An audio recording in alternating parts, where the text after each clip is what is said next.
It's not a bird, it's not a plane, it's Superhero Slate. It's a modern podcast where we talk about everything that's great, like movies, TV, superheroes. It's Superhero Slate. Oh yeah. Hello everyone and welcome to Superhero Slate, the show where we run down the latest superhero entertainment news. We love TV, movies, and superheroes, so let's talk it all out. My name is Chris Dillard. And my name is Mike Royer. And this week we're diving into some Star Wars rumors. Rumor mill. Rumor mill. Yeah, Star Wars, is it on a high? Are we on a high note in Star Wars right now? It ebbs and flows, right? So cautiously optimistic. Huh? Yeah. And Andor really turned the boat for the, I guess, would that be the best of the 3 shows last year? Yeah, so it's so good it can undo an entire film franchise of multi-billion-dollar movies. Yeah. I mean, couple that with the Mandalorian, but Boba Fett was just kind of I didn't see a single grain of sand in that show, Mike. That's the best part. Moving on, the DCU is getting more gun projects. Pew pew pew. We're gonna talk about what that means. My favorite movie trailer of the week, Nic Cage turns into Dracula. It's also the only movie trailer of the week. No, there were 2. We're not going to talk about the other, but there are 2 horror movie trailers this week and more. Yes, Chris is quite the trooper. If you remember from last week, we said that he was running off to the fanciful world of Las Vegas, which is actually a little bit of a misnomer. I saw on a TikTok video on my feed the other day that technically where you went was not Vegas. You were technically in, I think it's called Paradise, Nevada or something like that. The rules are different. I'll tell you that right now. Yeah, because if they're associated with the city of Vegas, they have to pay taxes. So what we all know as Vegas in the Strip is technically Paradise, which I guess makes sense and is pretty funny. But anyway, you were in Vegas. You were on the show floor for the Consumer Electronics Show. Yes. And I heard 3 days worth. Goddamn, I'll tell you. Yes. Through the media and the grapevine that it was like a big return for CES. Yeah. I guess the convention was kind of languishing a little bit before the pandemic. The pandemic shut it down, and now it's back in full force. So this was a work trip, not a personal trip. So I will tell you, the first day I had to go to all the booths I wouldn't normally go to. There are. Shenzhen, China is where they make all the electronics, right? That's the big iPhone electronics factory of China. There's probably 50 plus booths with Shenzhen in the front of their names, and they sell they're the companies that make the wireless coils, right, in the wireless charger. They're not selling the charger, they're selling the coils, right? You partner with them pieces. So don't be fooled by the Sony stuff. That place that's another building. That's cool as hell. That's your Hall H of at CES, if you will. But there's a whole show floor of new products. Me and Mike were talking. There's home automation. There are faucets. There are smart toilets. You need to pee in them. It'll tell you how dehydrated you are, kind of thing. There's parts. There was a really cool robotics building this year, a whole floor dedicated to AI and robotics. And they were putting these robots in what are those big dump trucks that they're 3 stories tall, right? You see them on the big construction things, completely driven by AI. It is absolutely wild. But CES was fun, and there are some things show related. I will say, LG TVs, LG, not a brand I would think of normally, right? When I'm looking at TVs, their presence there was phenomenal. I think better than probably Samsung TVs, anyone else who makes TV presents. Hisense was pretty good too. But they're making cordless TVs. And this is the silly part because, when you think of cordless TV, what's the only cord in your TV right now, Mike? The required one is a power cord, right? Most people are just using the smart TV functions, right? At home, you're not plugging your Apple TV in to watch something. So these are living room TVs, but they have a box that sits by the TV. You plug it into, and the only cord you have to run for the TV is the power cord now. Supposedly low latency. That was really cool. Transparent OLED TVs are really, really fun. You can see through them. That's very futuristic. Yeah, absolutely. Of course, a bunch of gaming curve monitors. Sony, I tried really hard to get into the PlayStation VR 2 demo booths, but they were booked up instantly. I did get to see it. It looks really cool, but it still has that big nagging feature that I dislike, Mike, and that's the cord that runs down the back of your head to the the thing. Sony TVs were pretty fun. I'm actually, we've talked about this in my house. I have a projector on the ceiling. Big push for laser projectors, the ones that sit in front of the wall and project upwards. Huge cool stuff like that. I'm still going through I had to put a bunch of photos into a presentation for work before I got back, but like I'm going through, so I got all the fun ones. I met Gary Stern, and if I said Gary Stern, would you know who that is? No, I would not. The owner and creator of Stern Pinball, like the actual, like the physical pinball machines. Oh my gosh, you must have been ecstatic. I was like, I didn't know there was a guy behind this. Like, he apparently makes them in Chicago. I didn't know that. So, there's stuff for everybody there, and I'm gonna go through that. Yeah, and you've seen like the highlight updates. I haven't even got online yet to see the the panel coverage and presentations. Yeah. It's funny, this is like the reverse of the times when I would go to San Diego Comic-Con and then you would be at home on your computer getting the nice digested content of videos and photographs. And this was like the flip side. Like I've seen like all of these like highlight reels for all of these little doodads and gadgets, and you're on the floor like sweating your ass off just trying to get around the convention center. I wanted to ask you, because I'm always interested in like vibe and scale of these things. So since you've been to San Diego Comic-Con now, you go to the convention center in Chicago every year, you've been to smaller cons, scale, size, and vibe wise, where does kind of like CES fit into that rank? Absolutely. This is San Diego Comic-Con size, if not bigger. Now, Comic-Con has a lot of what they call activations, right? Like outside booths and panels. And I sent you a picture. Google built a house outside. They had some of those here. But the size and scale, like this convention center is so big, there's a tunnel underneath the building where you get in a Tesla and it takes you from one end of a building to the other end of the building. But that's only it's only two buildings. There's another one in a hotel called the Venetian, which is one of the bigger show floors.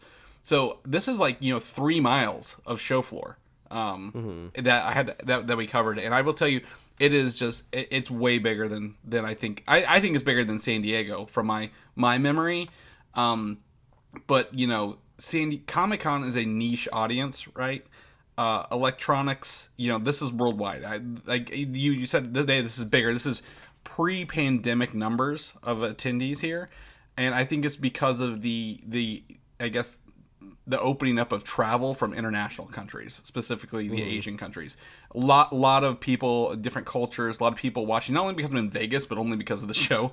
Like literally everybody from everywhere was there. And it was really cool. But I think it's bigger than CES, if I'm going to be completely honest, at the end of the day. You mean bigger than Comic-Con? Oh yeah, Comic-Con. Yeah. So I'm gonna put this video. I took a video.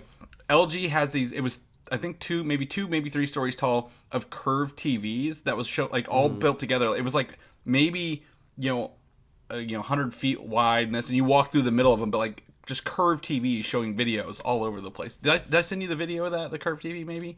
No, I saw a video of a wall that had like cutouts in it. Yeah, was all TVs. Yeah, well, no, that's not that one. This one that's actually like on the floor, not hanging up in the air. You're gonna love it.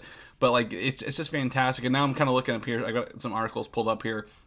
Akara, Anchor, companies that are starting to get into this technology has become cheaper over the past few years, right? Like I can only think of maybe people I grew up, like my town I grew up in, not having smart doorbells, right? Like a lot of people, like I believe you have one, I think. Yeah, your name. I don't remember. We got some smart devices up in here. Yeah, so like everything's getting smarter and more affordable with the launch of Matter, and this isn't for the show, but you've heard of HomeKit, you've heard of Z-Wave, Zigbee, everything. This communication, everyone's been proprietary. They all reached an agreement. We're going to move towards a system called Matter, which makes things faster and work together for the first time ever. So like, I've complained to you. I had a Google Nest. I had stuff that works with Google, stuff that works with Amazon, stuff that works with Apple, and I had to build my own computer to make them talk. But now it just works out of the box like that, and I think that's going to be a big thing about seeing some of the stuff. A lot of the stuff you won't see in 3 to 5 years, but in consumer link. But it was really, really fun to be there, and I just love the experience. So I will 100% be posting the cool photos because I thought some of that stuff was just cool as hell. I even Yeah, I think I sent you the photo of the PlayStation 2 VRs. They were doing the Horizon Forbidden West demo. The controllers are really cool to see. You know, the curved ones that measure your fingers and everything. And the last thing before we'll jump into what you've been watching, glassesless 3D. James Cameron's dream was in monitors, and actually Microsoft had a laptop with glassesless 3D built into it. And yeah, that's like wild to me, because the only time I've ever experienced something 3D that was glassesless, you know, just besides the, you know, the objects in front of me, like books and these things on real my life, desk, is like the Nintendo DS, which was a very specific screen, was very intelligently designed, because they knew it was a small screen that they could predict the viewing angle for the most part, and then also the human holding it could also adjust it as well very easily. It had the slider, and you could change it, you know, right, kind of right then and there. You could even turn it off if you wanted to, right? Like I have a 3DS, I always left it off. So how this works is there's literally two cameras inside the bezel of the monitor and the laptop. One, then they're scanning your eyes. So they're actually watching where your eyes are looking to create the two different views for each eye. So that's wild. And literally, like, these were demos, so you had to sit still and do the specific things, right? Because, you know, real world is different. Microsoft's laptop was not. You could do whatever you wanted with it. But, like, I don't see 3D, so for me, it was wild to experience this in the glassesless variety. I was like, oh, I'm getting a little motions, like I got motion sick real fast. But the laptop one was really cool because it wasn't moving very fast, and you know, I think they might have been playing like Fable or some sort of video game on it, even, which was really fun. So I was very impressed to see two working examples of that technology in there. And then the last thing actually is related to the show. They had a knock at the cabin experience on the show floor with Hisense. Oh, so they actually built the cabin. Dave Bautista. Yeah, he's so mad about being Drax that he's decided to go be in horror movies. No, but like that line for that was huge, so I didn't get to go in it. But it was really cool to see the cabin there, right, with like the sign, and like they were like, "Hey, we want you to see this." So like when you walk in, I could see through they had like big panels to make it look like there's like more in the cabin than there really is. So very cool. CES is my jam. That's my hobbies. That's where, you know, I geek out over tech. Mike, you know this, right? Like, I mean, I brought my Steam Deck with me on the plane. I was very excited to see Steam Deck tech make it in there. The biggest thing I will say, and this is finally the last thing, what I saw more than anything else on the show floor are smaller companies building speakers with LED lights in them. Like, you know, like you go and buy like a speaker with LED lights. Like they have the ones that are like, oh, this is for your backyard, and it's like 3 foot tall. Hundreds of booths making and selling these, like of all shapes and sizes. And that became the running joke with my coworker. I'm like, here's an idea. Why don't we put lights in the speakers? He's like, I've never seen that before. Hey, the people are starting to come back together after this pandemic, right? And they want a party, so they need a speaker, and they need lights to encourage them to dance. Exactly. So this makes a lot of sense to me. Yeah, and I think it's what has to come down, like when patents expire, everything can be made cheaper, right? So I think the LEDs and speaker patents expired finally, and everyone's like, I'm making those. Oh, yeah, that could be it. Yeah. So anyway, CES, if anyone has any questions, want to talk, again, like I will be posting videos and photos of this because it was just wild to be there and you know, get the hype of a show floor. But you finally got to cut up on a movie I watched this last year when it came out, and that's Bullet Train. So you got to watch it. So I'm excited to kind of hear what you talk about this, because this is like one of those movies, quote unquote, with legs. It seems like everyone's finally catching up to it right now. Is it on streaming? Yeah, I think it's because it landed on Netflix somewhat recently. I don't know if it's still in Netflix top 10, but I know for certain I've seen it in there at least once. Right, this is one of those movies that came out, I think, early summer. I feel like this definitely had like a June or July release date, right? No, this was fall. Oh, really? Yep. I'm pulling it up here. Why does IMDb not tell me when it's released? I don't think. Anyway, keep going. Yeah. Yeah, it was this film that had a huge movie star in it, Brad Pitt, right? A high concept action film, and if you dug a little bit deeper, you could see the director was the same director as Deadpool 2. Deadpool 2 and John. Yeah, the first John Wick and Deadpool 2. Yeah. Yeah, so it had all of the right ingredients in it. It was an original idea, in quotes. I had no idea if this was adapted off of like a graphic novel or a short story or whatever, but for all intents and purposes, it seemed to be original. It's a book. It's based on it's based on a book, yeah. Yeah, so a little breath of fresh air in the cinema when it comes to franchises. Oh, absolutely, right? yeah. So this is one of those where you see the trailer and you go, oh, I have to see this in theaters. This seems like a spectacle. But, of course, life gets in the way. Didn't see it in theaters. But got a chance to catch it on Netflix, and it was really, really fun. I would say the strongest part of this film is just Brad Pitt and his character in general. Mm-hmm. He's just like this really fun idea of like what if like a hitman like kind of was being a little bit more introspective, maybe wanted a change of life, but still have one job that they have to do. He kind of reminds me of Samuel L. Jackson at the end of Pulp Fiction, right? When he's like, I would just shoot you, but I'm trying not to shoot you, right? It's like the whole time he's like, I'm trying not to be an assassin, even though that's my job, and talking it out with everybody.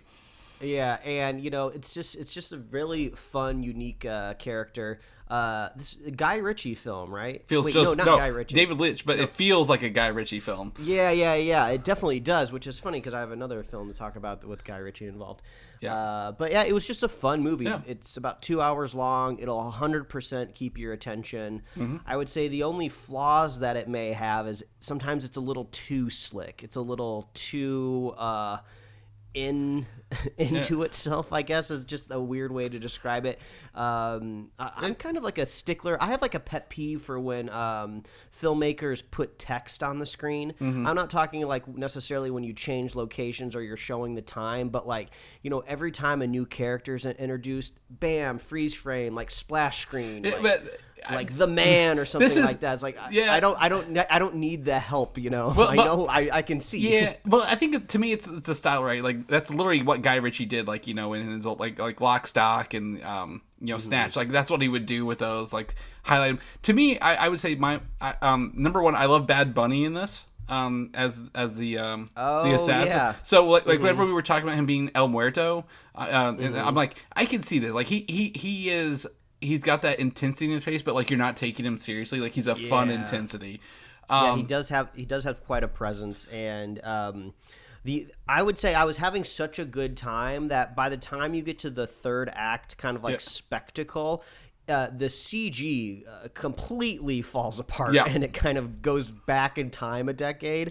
But I was just like, I'm still having a good time. Yeah, I'm seeing, our character like kind of like walk away in the sunset, and I can 100% tell they're just, in a warehouse in front of a blue screen. Yep. But, overall, it was still a good time. And if the price of admission is just your Netflix subscription, this is an easy recommendation. Oh, absolutely. And I agree with that. Like when I caught it came out in August, by the way. Like late summer, early fall. Summer, but I agree. To me, I think my biggest complaint is there's too many characters.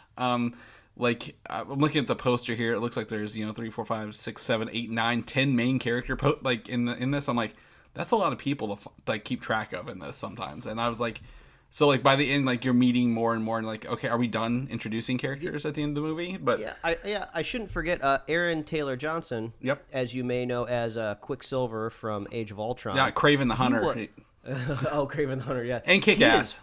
He is phenomenal in this movie. Like, he looks slick. He makes me want to grow a mustache. Yeah. And he's, like, not necessarily being a comedic role, but, like, just the way he's, like, delivering his performance is just, it's so infectious. So, like, yeah. There's tons of stuff to love in this movie. And Brian Tyree Henry, his brother, was, in Eternals as Phastos. So those guys had great, chemistry between everybody. So absolutely agree with you on that one. When it comes to the superhero franchises, we can always bring it back around. Yeah. But to keep it in the realm of Netflix, we finished watching the big hit series Wednesday from the Addams Family, I guess, franchise.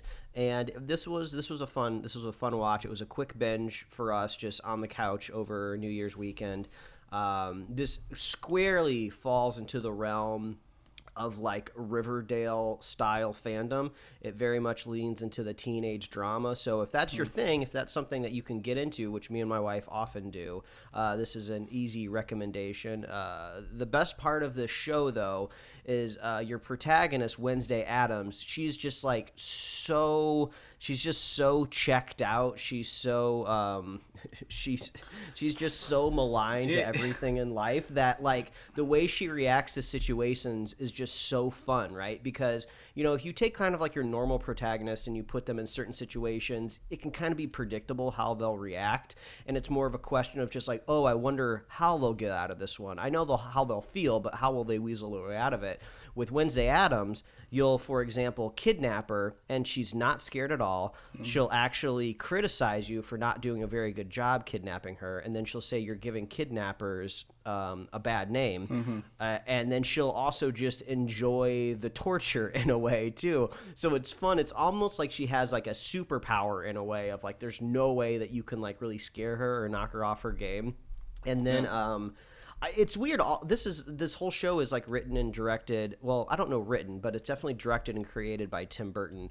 But I feel like he almost kind of like dials the Tim Burton-esque-ness like back a little bit.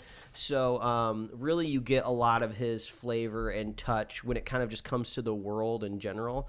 So some fanciful things that kind of really don't make sense in the basis of reality will happen, but then you have to kind of remember like, oh, well, this is the Addams Family. It's kind of based in a cartoony sense anyway, and then you have Tim Burton at it. So let me go ahead. Filters running. Let me go ahead and play back. Tim Burton did nothing with this other than EP it.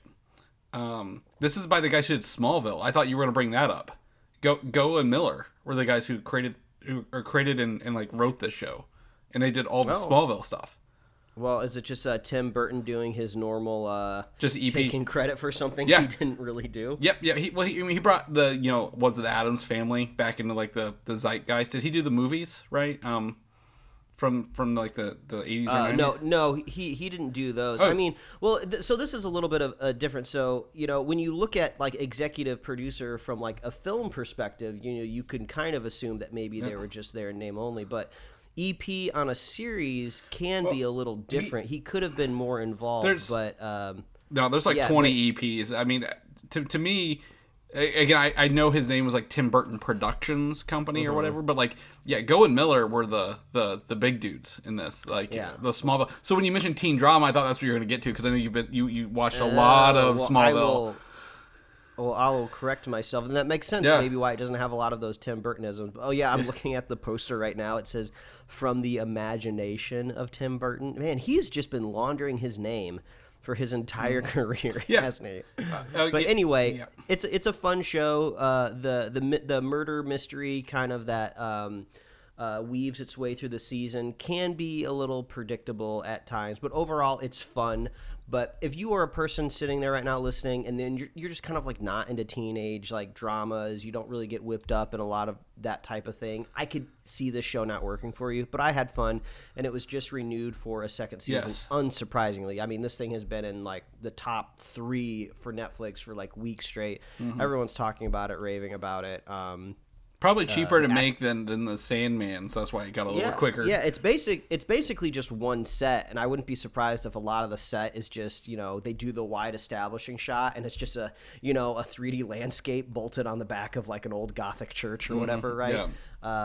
So it was great. So give Wednesday a watch. And then this last one here is a little ironic considering what did I say last week on the show? A little harsh about Henry Cavill. I was tired of looking at his face. And then you watched a movie with him in it. Yeah. Yes, apologies, but I did watch The Man from U.N.C.L.E, which was on HBO Max. The other part of this is it's a co-starring Armie Hammer, who was blacklisted from Hollywood for his being a cannibal and harassing women over that stuff. So one day I might actually look into the Armie Hammer drama, but this is the first time I think I'd really seen Armie Hammer in a movie in a long time, and then alongside of this man that I was just saying I was tired of hearing about in the press. But The Man from U.N.C.L.E is fun. This is a really fun movie. I didn't know it was based on like a TV show, 1960s TV show. But it's just great, and it's like I feel like Guy Ritchie at his best, where everything's like working, all of his fun quips and like buddy copness is just really firing correctly on all cylinders. Sometimes I feel like I'll watch a Guy Ritchie movie and I'll just be like, this is just a little. It's samey. This is like the least samey of his films for a while, right? Because I watched this when this came out. This was 8 years ago now, maybe. Yeah, it's been a minute. I saw it at the drive-in. I saw this at a drive-in theater, and it was really cool to see it because this kind of to me led what's his name, the actor we just talked about here, Henry Cavill, to get his Mission Impossible role, because show that he can do like the spy stuff, right? Like he could easily be the spy. Now is he the American spy? Yeah, he's the thief turned CIA agent, and Armie Hammer is the Russian KGB agent, and the buddy copness between them is great. And then you have the third American spy female protagonist in between them the whole time.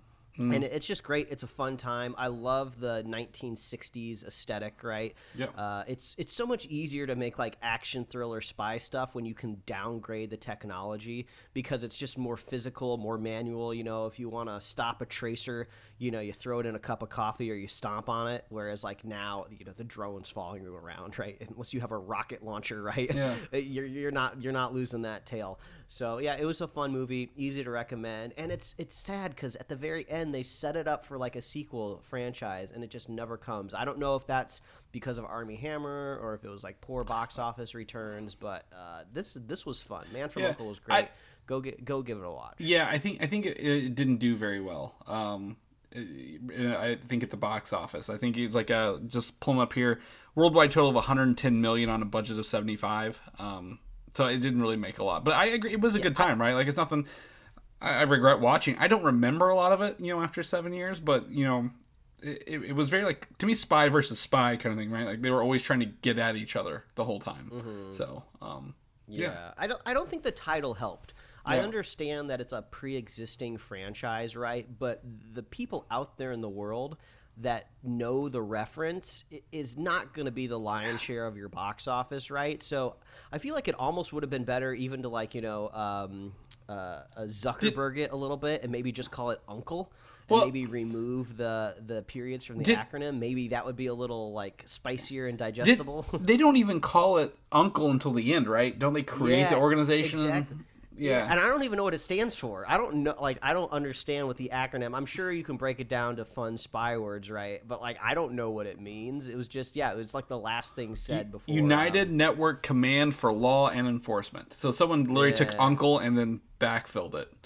Yeah, but who knows? Maybe this could be a franchise that could be reignited on a streaming service. I could see Amazon Prime trying to turn this into a streaming series. Yeah. They're always into that. John Krasinski's spy show just ended, right? Wasn't that the last season of? His isn't Jack Reacher. His is Jack Ryan, or whatever. Yeah, what was it? Oh, I'll have to catch up on that. We've seen the first 2 seasons. Yeah, the third one dropped. I think it's the last one. I could be wrong, but Amazon's always throwing money at something unique. So Warhammer next for Henry Cavill. Yeah. But yeah. 3 easy recommendations. All you need is Netflix and HBO Max, and you can recreate my week last week, which was Bullet Train Wednesday and Man from U.N.C.L.E. There you go. Give them a watch. Easy recommendations. Yeah. Chris says, buy your next plane ticket, head to Vegas. And I know the convention's not there anymore, but I'm sure there's stuff you can do. Yeah, it's my feet were so sore by the end of this, so I didn't get to go out and do much. I did eat in different, I tried they had the different country kind of things there, so we went to quote unquote New York and stuff like that, but yeah, Vegas is different. Anyway, let's jump into news because that's what we're here for. Comic book news for 30 minutes in the show. So first and foremost, it's a short week, right? Not a lot going on, but Avatar: The Way of Water, it is broken even this week, is what we've been told from the box office. We'll be breaking soon based on James Cameron. So that means that he's going to have to make those sequels, Mike. We're going to get the other ones. It's been wild to see James Cameron so transparent about financials, right? You never see this from directors, right? I know The Rock was kind of talking a little bit about the performance of Black Adam, but that was almost like he had to prove that he was still tough in a way. So I would say that's an outlier. You never see directors out in front talking about the performance of their movie. They'll bring up maybe abstract things like, oh, we're doing well, or we broke, so-and-so record or whatever, but James Cameron's no, my movie's not even out, but I'm telling you I have to reach X in order to do Y, and I'll let you know when we get there. So I kind of like the transparency that he's just like, oh yeah, don't remember everybody. This is art, but it's also a business, so I don't get to make more art unless the business goes well. Mm-hmm. So it is now the 7th highest grossing movie ever. It's good for its outperforming projections. The biggest thing I would say for this movie is, and if you look it up, Mike, a large chunk of this is the China box office, which is twice the gross of like most other countries. I think maybe not us, not surprising either. Yeah. I think we kind of all expected that a little bit. Yeah, and it's like the first movie in a while to get released over there. So, I don't know. Again, no competition coming up, right? I don't think the movie Megan did any dent against this weekend. Probably not, but I did see Megan did do well for itself. Yeah. So a good performance for Blumhouse on that. But yeah, it's not cutting into Avatar all that much, Yeah. So yeah, it's still going. It's out there, and more article, as Avatar, keeps getting to be taking all the headlines. A lot of people are still rumor like, oh, the next movie is going to be about a Fire Nation kind of thing, or like Fire Navi or something like that. So if anything comes out of this truthfully, we will let you guys know. But I'm very interested to hear. I guess they kind of say a release date sooner or later, right? They're gonna be like, hey, we're gonna actually give you a hard line in the sand for the next movie for this, because all these producers, all the people making money on this, gotta be thrilled. They gotta be so happy right now. Starting the new year off with like this movie's like the biggest movie of 2022, topping Top Gun even. So yeah, and of course you got to think that also with this franchise, like count the merchandise sales, all of the additional things that go with it. I'm sure it's going to have a really big splash on Disney Plus too. Imagine a lot of like the casual people out there that don't want to get to the theater that are like, yeah, I'll reignite my Disney Plus subscription so I can watch the new Avatar movie. So, is Avatar 1 on Disney Plus? I think we looked this up the other day. Yes, it is. Yeah, that's where I rewatched it. Was on Disney Plus. Yeah. Okay. Perfect. So yeah, it is on there. So yeah, they'll probably do this. This probably won't be a 45-day window, Mike. This will probably be. They're gonna milk this one for a while before it hits there. But I still want the 4K re-release of the original. I want to see that. Let's see that re-release of the original. Moving on to other things that are on Disney Plus, Star Wars movies. If you want to go watch Star Wars movies, the classic ones, the newer ones, the ones that from the 2000s that don't look bad now in hindsight because we got worse ones later. They're on there. But the biggest rumor this week, Damon Lindelof is working on a Star Wars film, and his is apparently the closest to launching and could be in pre-production now for an April actual production launch, which is wild. Yeah, this is strange. So before we even get to like the rumor swirling this in general, I would say I'm curious what the strategy here is. We got a lot of filmmakers out there in the world floating with these potential Star Wars movies, right? We got Patty Jenkins, Damon Lindelof, Taika Waititi.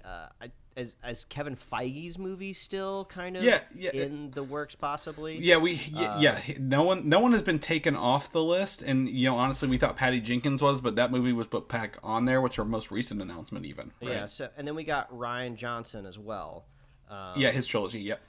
Yeah, so that's like 5 potential filmmakers. Like, I'm just curious how this all coalesced, right? Because the single biggest flaw in the recent trilogy, that there was no advanced forethought. No one knew where it was going to go or how it should connect, right? They knew they were doing 3, but they didn't have a game plan for all 3 when they said that, and that really came out, and showed at the end of the day. Exactly. So are they just going to approach like kind of a Disney Plus strategy, but just a big screen release where it's like, just make whatever you want in whatever timeline, whatever you feel like works? Will make it. I guess go ahead and do that if you want, but at least one of these filmmakers, please create me just a thoughtful trilogy of movies that I can stick myself to. So, we got a pretty good shot. 1 out of 5, one of them's got to nail it, right? I'm assuming Taika Waititi's movie is going to be funny. Probably. Well, I guess the thing is, there's, the idea with Disney Plus is there's, and even, the popular Rogue One, right, Solo, there's spin-off movies they could do, right, that aren't mainline, moving the universe forward movies. And then this one seems to be the movie moving the universe forward is my concern. I think we both agree with, like, there's no plan. Like, like, what do you do after this? Are you doing a trilogy? Are you just gonna do one?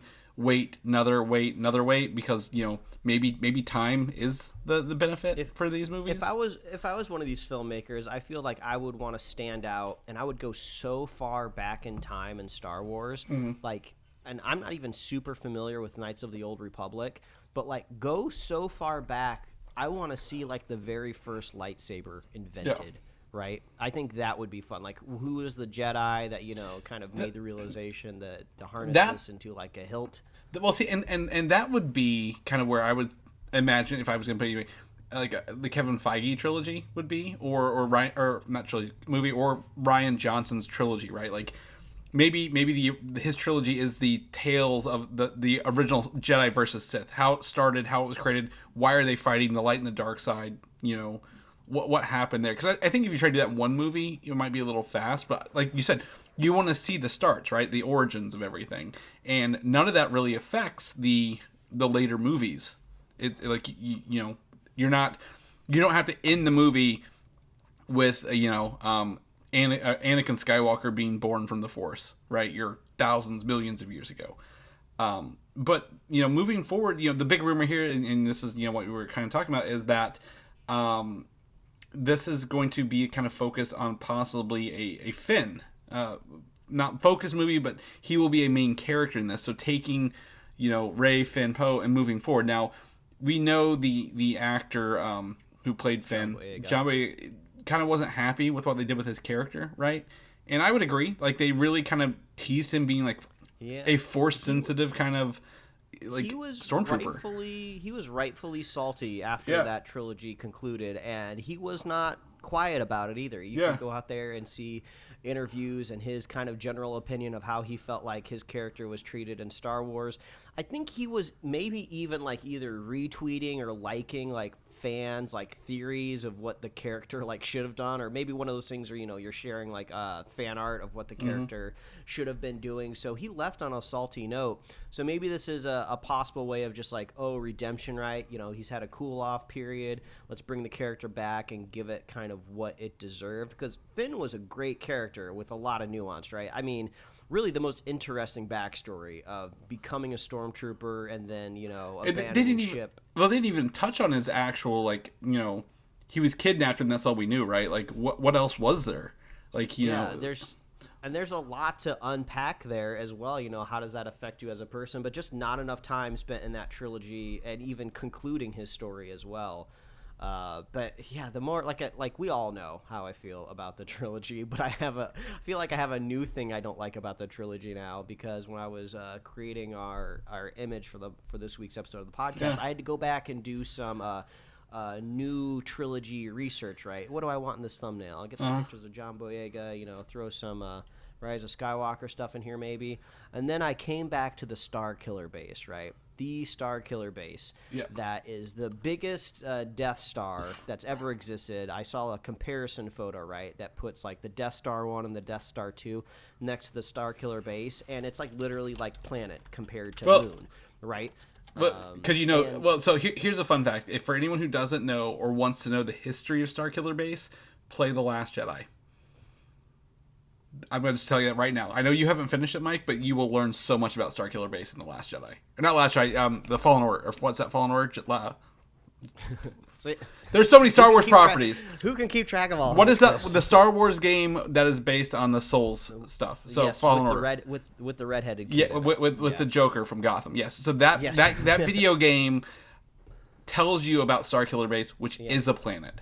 Yeah, so inherently the existence of the Star Killer base is just not what's giving me ire, right? Exactly, I know. I'm not saying that's a fun little fact, but yes. Yeah, it's when I was looking up images of it, right? And it, its laser shoots off, and then it's destroying planets across the night sky, right? Mm-hmm. Like, just genocide, spectacular genocide up in the sky, exploding, and it doesn't even seem to really affect people throughout the trilogy, right? Yeah, it motivates them to like stop the Empire or whatever the hell they're called in this movie, right? But like nobody really seems to be calculating the catastrophic loss of life, right? Whereas like we had just watched Andor, right? Where if one old man dies in a prison cell, like these people are unchanged for the rest of their lives compared to like, seeing planets explode. So it's just, I've never seen quite such a dichotomy there, right? With stakes and scale as compared to like, Andor in a prison and then Star Killer base destroying half a solar system. Again, I think this goes back to my initial issues with The Force Awakens is it's literally a retelling of A New Hope. So like, because we've seen a Death Star 1 and a Death Star 2, was this like, is this your big weapon for the first movie, or should they have saved, like, nobody had a plan, right? We mentioned it. This planet, nobody had a plan of how they were going to go forward, and that's why the actual stakes were lost. So I agree entirely on that.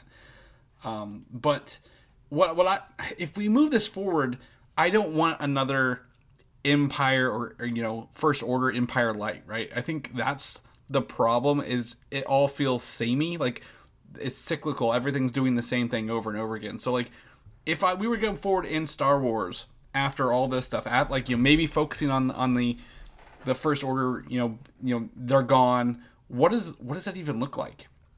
I feel like, even though it can go very wrong if you lean into kind of like the political side of things, see the prequels, or it can go very right. If the dialogue's good, it might work. Yeah, the political intrigue in Andor is absolutely amazing, right? It seems like what makes the most sense is you got to look kind of like at this rebuilding phase, right? Mm-hmm. What's it look like when you try to construct, a legal system or a democracy, right? And do you rebuild it? And do you know what show was doing that the best? Or series of shows? That's Mandalorian. Mandalorian is really focusing after the fall of the Empire, right? And like, they're like, oh, we have these new Rangers of the show that we're going to talk about being canceled here. And it's like Rangers of the New Republic. Like, they're trying to do X-Wing stuff. Like, they're trying to police it. They can't do it. There's still mercenaries and bounty hunters out here. But like, that's doing well. I agree. Take that to the movie level, right? Take that stuff, put it into a very, very high-end movie and start going forward.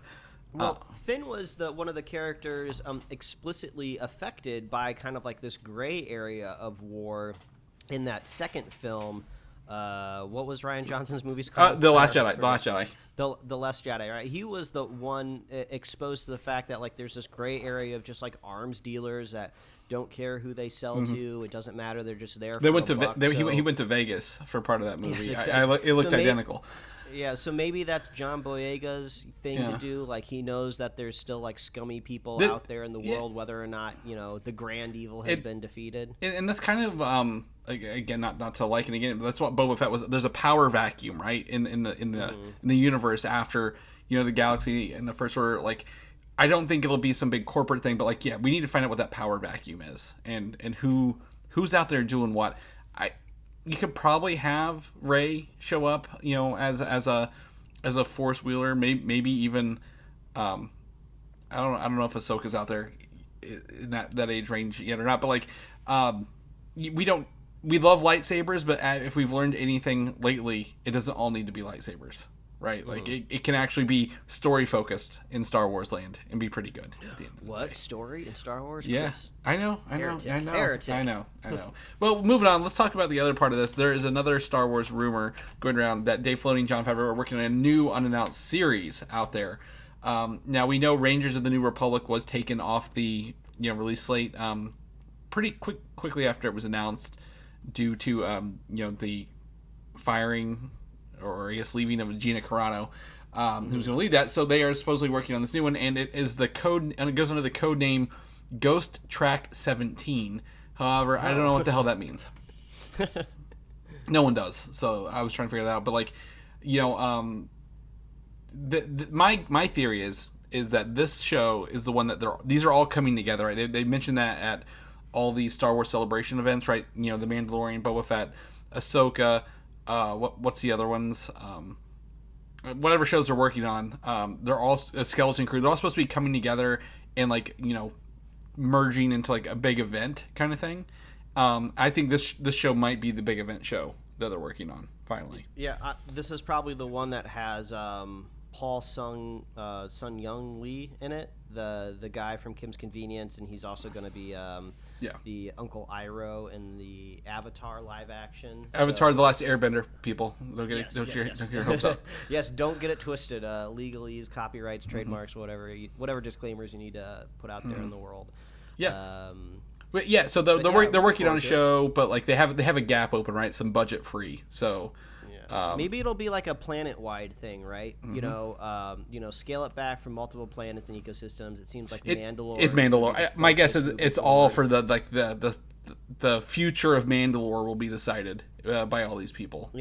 And I think we're lucky in a sense where I feel like the only time we've really discussed or talked a lot about Mandalore was in the Clone Wars era. Whether it was the cartoon or whatever. Right, so theoretically, Mandalore maybe could be its own independent, successful, planet in the future of Star Wars, right?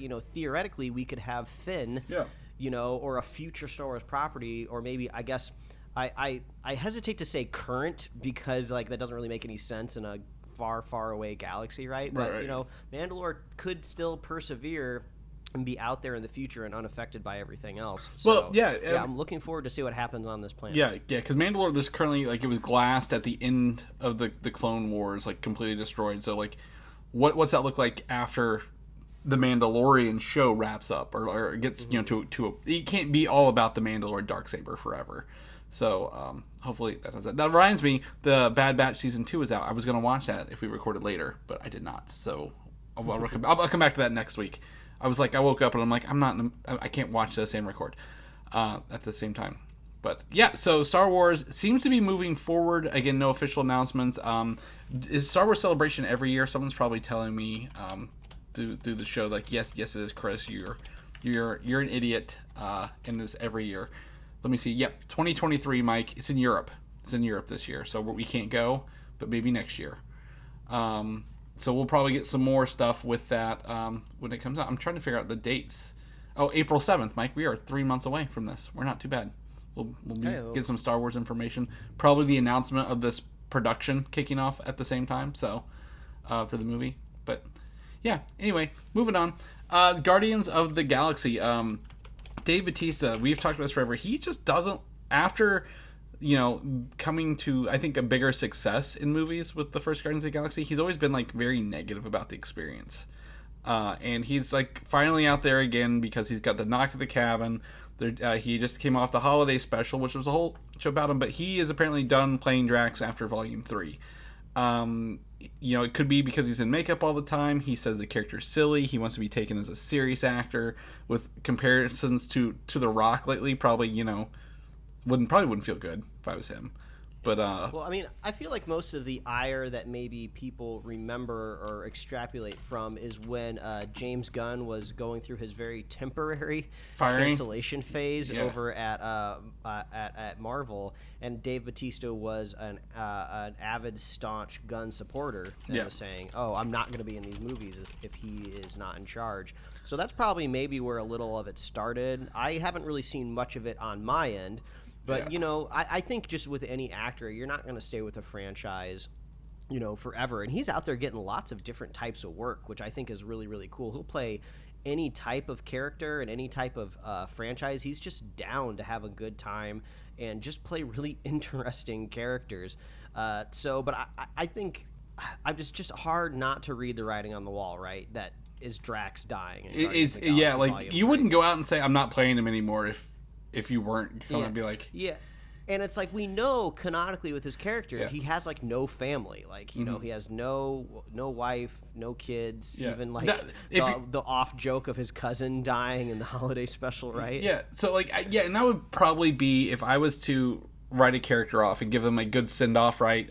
Because, even if he doesn't like Drax and he's a silly character, he's been in, the Avengers movies, he's been in all this stuff, would be to...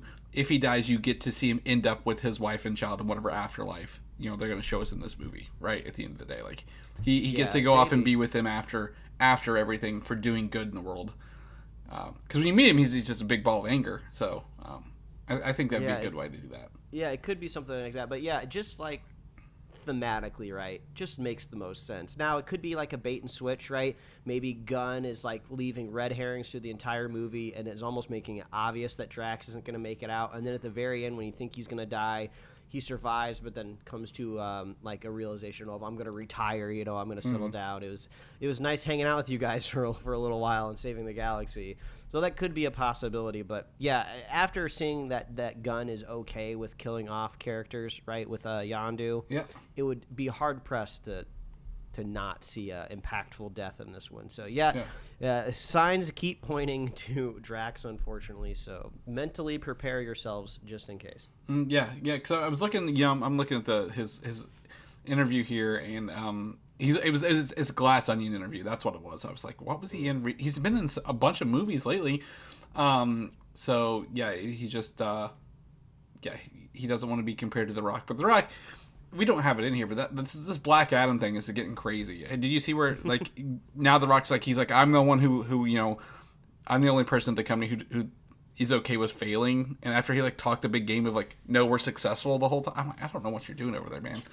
He's really grasping for straws. Oh boy. Okay, an update on last week's news for Black Panther: Wakanda Forever is not January 20th. That was rumored. It'll be on Disney Plus February 1st. So, kicking off Black History Month as well. So, makes sense. Yeah, that makes sense. We'll see if... I'm curious if there'll be any, like, extras dropped in that week. I'm not necessarily saying on the Wakanda Forever Disney Plus extras tab, but I feel like... The assembled is usually... Hit streaming. Yeah, or there's, like, YouTube... featurettes that make it out there that give you a little bit more context. So this movie... We'll let you know if anything like that. I would not be surprised if this movie doesn't get a whole fucking, behind the scenes, like a tribute to Chadwick Boseman and, the journey to Wakanda Forever. Oh, yeah. I don't think, like, a couple featurettes are going to really cover it, based on everything we know, but we'll keep you guys posted when that hits next month. The DCU. So apparently, James Gunn has announced he is writing an unannounced DC TV show. So we don't know what it is, the character is, but he is writing another TV show for DC. And I ask you, Mike, is he doing too much of of the production? Like, shouldn't you just be like giving it out to people? Like, hey, go do this for us. I mean, I feel like if I was in his position, right, to be kind of half in charge of everything from a creative point of view, you might be in the perfect position where it's just like, oh, I can get stuff made that I want to see, and maybe I only have to write a little bit of it, right? Mm-hmm. Like if it's a TV show, I could easily see him writing a pilot of it, right? And then sending it off to like, an executive producer or like a showrunner, right? Yeah. Here, you make the rest of it. I did the pilot. Go ahead and run with it. We know he's writing a Superman movie. I could almost see that as just like, maybe just a lifelong thing he's always wanted to do. He's finally in charge, so he gets to put himself in the position to write a Superman movie. So, but yeah, I don't think this is like a tenable thing to do, right? I know Kevin Feige is only one person, but he's not out there writing anything, right? Well, theoretically, if there was two Feiges, would one of the Feiges have enough time to write stuff? Well, maybe. But I think Feige knows what, he knows what his job is and what he's doing. He's always been a producer. He's never been a writer. James Gunn's a creative, and, again, my thing is, he does good stuff, but sometimes unchecked, it's not that good. So I'm like, you're in charge of the company, so of course you're going to greenlight your own shows, your own projects, rather than something else. So I'm just kind of, I'm a little scared that you're doing that. Isn't it interesting to see how just our feelings of James Gunn has just changed over the years? We really like the guy. Nothing against him personally. Yeah, he has creative potential that we love. He makes us hysterically, gutturally laugh with some of the stuff that he nails on the screen, right? He even knows how to play to the emotion drama of a scene, but every creative needs, like, I don't want to say a muse, but you do need somebody just overhead that can look at it from a different perspective of just like, okay, I think you're just a little into this scene a little too much. So maybe Safran will be the check and balance that we need. Yeah. But it's all going to be interpersonal relationships at that point in time, right? There's no probably contractual line that says, oh, Safran has this many no's that he can say, and Gunn has this many no's that he can say, right? It's just all going to be how the vibes are going on. But yes, I agree with you, Chris.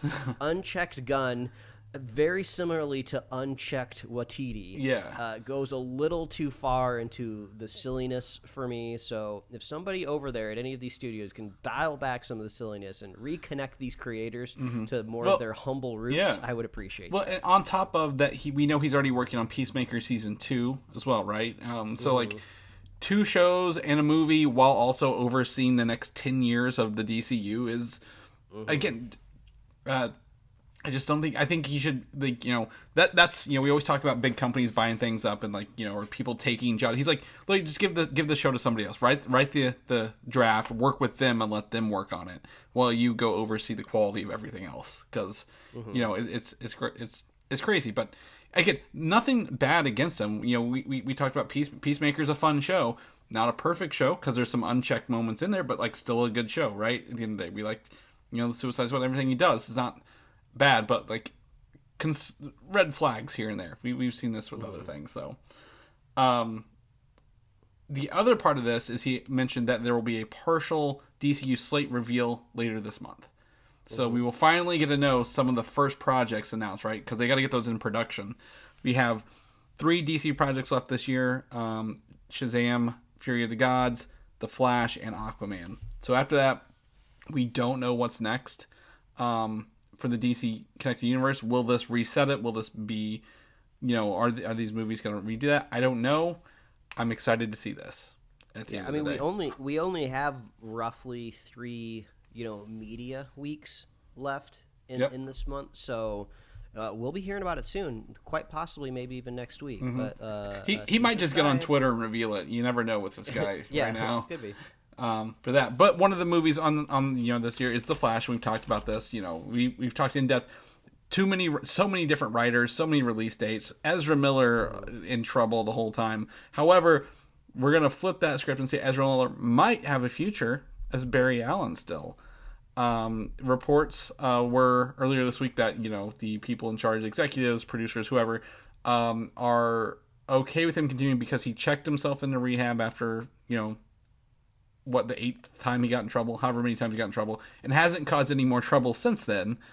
So that's a positive, right? Like, he's seeking self-help, but I don't know about the It's strange, right? Because this is one of those situations where we're just never going to know the full truth because it goes really into the personal well-being of a human, right? Ezra Miller's obviously done some, like, really wild stuff in the headlines, right? So how do you undo all of that? How do you make peace? How do you move forward with your career?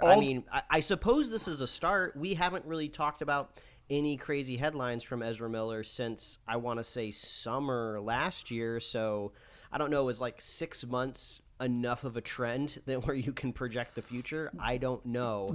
But it does make me think that maybe there is quite a lot happening in this Flash movie that they would like to keep moving forward. I will say possibly, but the problem with this is everything in the DC has been overshadowed by James Gunn and Peter Safran taking over. So even if he was doing something in smaller headlines, this is what we've all been talking about, right? For a very long time. So I wanted to see good. I want to see them do good, but, like, is the Flash in James Gunn's plans, you think? Like, I think that's the question. Like, is his slate involve the Flash at all? And if so, is it Ezra Miller? Is it a Wally West? Who is it? What is it? Kind of fit in there. Well, it's the DC universe. At some point in time, the slate is going to involve the Flash in some way, just like it would involve, like, Batman or Superman or Wonder Woman. So, this movie just needs to come out already. I just need to ingest it. We need to see the reaction of people out there in the world. The easiest thing to happen is if this movie is just absolutely bad, right? It could be a possibility. A lot of these DC movies have been. Yeah. It would be very, very easy to just write this off and not move forward. But if it's really good, it might be worth maybe putting up with a little bit of it. Yeah, I'm interested to watch this. I'm trying to find the link was taken down, by the way. But anyway, there's a fandom teaser that has been released in HD quality. I thought we already watched this fandom teaser. Like, were there secret fandom teasers for these movies? I don't know what this is. Yeah, this kind of feels like maybe a clip that's like played in front of like an audience, like at Comic-Con or something like that. Yeah, I watched it and I had the same feeling of like, did I see this already? Yeah. Nothing really revealed. Like there wasn't any like footage or concept art that we haven't seen before. I think it was just kind of more of like the affect from the actors in the movie talking to the camera. Yeah. Where Ezra Miller was like, oh, there's so many Batman in this movie. It's crazy. And then there's kind of more hype talk of like, this is going to be the biggest thing to happen to the DC film universe yet. Well, which a lot has happened since that phrase was uttered. That's for sure. I will say I'm so excited. Right? This is the return of Michael Keaton as Batman because Batwoman was canceled and like deleted from the universe.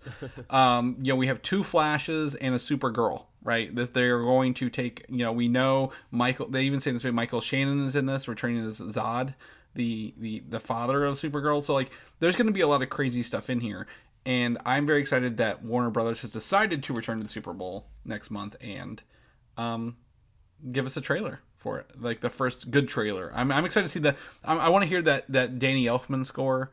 I want to see From the Imagination of Tim Burton. Mike, I know we got to see that.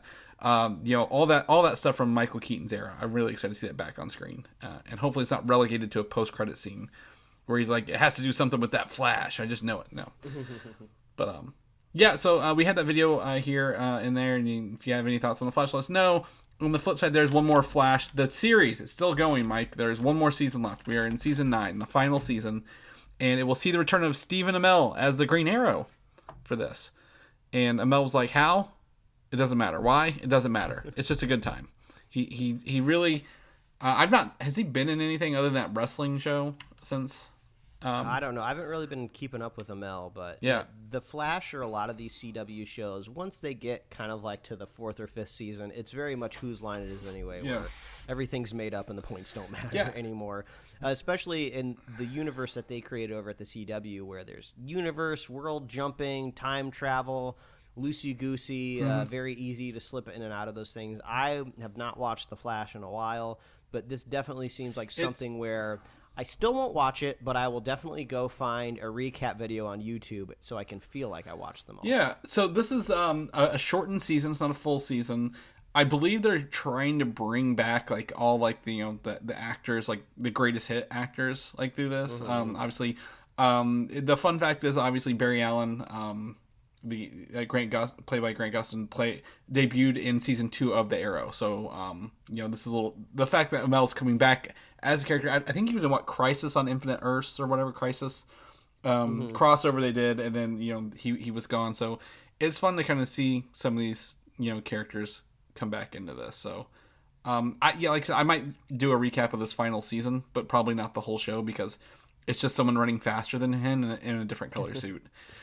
Yeah, it could be fun to maybe just watch like the very last episode. Right? Yeah. Just to kind of see how it all wraps up. Yeah, exactly. Like hey, what references to the first season or 2 are thrown in here? So, very cool. We didn't talk about it, but what's that? The other show, Stargirl, wrapped up. Its run last month in December. Apparently on a pretty good note. Actually, cleaned up all its storylines, so that was a plus. I would not be surprised if Supergirl shows up in here as well. The other spin-off show. But anyway, lastly, I've seen some behind the scenes footage pictures of this movie, Renfield, with Nic Cage playing Dracula, and we got our first trailer this week with Nicholas Hoult and Nic Cage. We have 2 Nicholases in here. It's gonna be crazy. Holt is known for playing Beast or Hank McCoy in the X-Men, Days of Future Past, First Class, so on and so forth. Nic Cage is a crazy man who does everything silly. And it looks to be a modern telling of Renfield, who is the, I guess, familiar for Dracula, going out and getting him people to, I guess, eat, suck their blood, whatever he's going to be doing in this. And he's going to therapy because he wants out of this finally. And Nic Cage strolls in as Dracula at the end of it, and it's very Nicolas Cage fashion. I don't know what to make of this. Like, I don't know the lore of this character, Renfield or Dracula, but it looks fun. It was a fun trailer. It definitely seems like something that's maybe greenlit off of the success of things like What We Do in the Shadows, and also the reemergence of Nicolas Cage out of his schlock film era, right? This was a fun trailer watch for me. Because this is just something that I just normally, when I see a movie trailer, when I'm scrolling through something like TikTok, I'll scroll past it just because if it's something I really want to watch, right, I'll watch it on my TV, right, on a big screen. But I was just like, okay, what's this Renfield movie? Okay, I like Nicholas Hoult. He's in a Hulu series called The Great that my wife really likes, where he plays like this very, very silly, like a Russian conqueror or something like that. So I was like, okay, I like Nicholas Hoult. You know, where's this going? Like, okay, this definitely seems to be vampire adjacent. You know, and then all of a sudden the vampire shows up at the very end, and I was like, oh, okay, I wonder if they'll show his face, wonder who it is. Like, oh, it's Nicolas Cage. Yeah. That's why people have been talking about this, because Nic Cage is Dracula, and he's like playing like a very like sinister, like creepy looking, like it's the whole, like it's not just like the two front fangs, it's like a whole mouth grill. It's a Nosferatu look. Like it's really going back. It's not we're not getting Bram Stoker's Dracula where it's a Gary Oldman. This is the old Nosferatu style. Yeah, so that was a really fun reveal for me while I was on the toilet scrolling, I believe is where I saw this trailer. So yeah, this is fun. I'll give this a watch. Yeah, and then it looks like I'm looking up here. Renfield is he's been in all the Dracula stories for forever, but apparently it looks like in this movie if he eats an insect he gets powers for a little bit. Like oh yeah, there was like a power adjacent thing to it. Yeah, I guess you have to have some sort of like advantage, right, if you're scooping up humans for food. Yeah, so it looks wild, looks crazy, again, over the top, silly Nicolas Cage stuff. I haven't seen anything since what was it, Willy's Wonderland that he was in 2021. So I guess he was in the Unbearable Weight of Massive Talent. I didn't get to watch that. Did you watch that? No, I've seen a little bit. I saw a little bit of it when I think somebody was watching it on a plane in a seat in front of me, but I was like, no, I kind of want to watch this movie at some point in time, so I tried to look at it. Yeah, I want to, because that has the guy who's going to be in the Last of Us show. It's a Mandalorian, Pedro Pascal in it as well. Yeah, I've got it on my home collection. So yeah, the other thing I would say before this is the last thing for the wrap show, because you mentioned it earlier and I didn't want to interrupt you, but I did see a post earlier that even every time you say Avatar in real life, you have to follow up by saying the movies, not The Last Airbender. Even though the movie has made billions of dollars, The Last Airbender still owns the streets. And I thought of you, Mike. I'm like, that's what you want to do. You don't need the money when you own the streets, when you own everyone's mind. So I thought that was funny. Yeah, that's fair. I mean, I'm of two worlds. I love both of these. I love both of these avatars. There's room for everyone to live in and say Avatar. And like no one's the Last Airbender fan accounts are celebrating because this calendar year, there will be new Avatar out in the world. I don't remember which one it was because there's so many projects swirling around. I think it might be the live action one that premieres. They've not shown anything off of that in a while. So maybe hopefully they get something out with that sooner than later for everybody. But yeah, so I figured I'd share that with you. All right, well that's the show for this week, Mike. People know what you're doing, what you're up to. Where can they get you at? Oh, they can find me at Mike Royer Design on Instagram, Twitter, and TikTok, and you can read my webcomics at pickledcomics.com. Chris, if people want to catch up with you, see your fun adventures at CES this weekend, where can they find you? Find me on Instagram, Valdan87, VALDAN.